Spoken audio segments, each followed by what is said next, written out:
حضور فرماتے ہیں، رب فرماتا ہے سورۃ فاتحہ آدھی میری ہے آدھی میرے بندے کی ہے۔ جب اس نے کہا الحمدللہ رب العالمین الرحمن الرحیم مالک یوم الدین ایاک نعبد و ایاک نستعین، جب یہاں تک وہ لفظ کہتا ہے تو یہ حصہ میرا تھا۔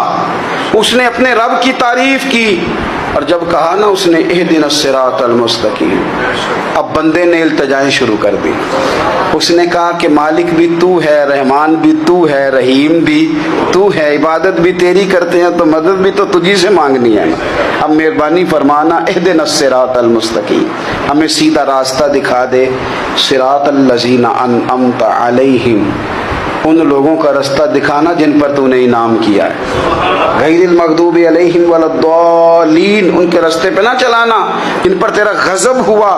جو گمراہ ہو گئے ان کے راستے۔ تو نماز میں جب ترجمے پر آپ کا غور ہوتا ہے تو آپ